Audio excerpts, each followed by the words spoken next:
はい。声をかけてあげたいんだけどね。はい。さあ、ゼッケン55番和田選手スタートです。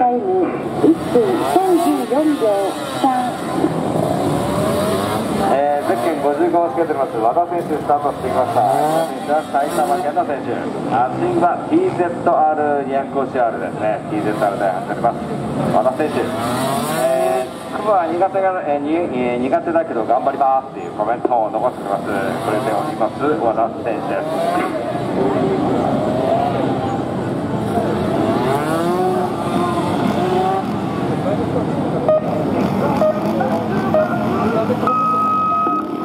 56番、ただいまのタイム1分32秒0。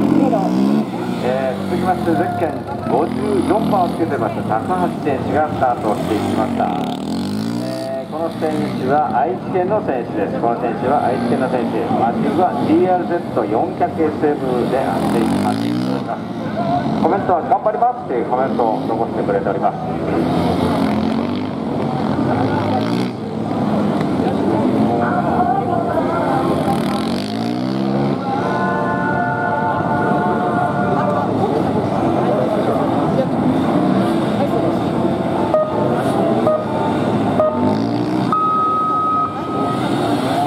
続きましてスタートしていきましたのはゼッケン53番をつけております新選手スタートしてきました。ゼッケン55番、ただいまのタイム1分32秒1。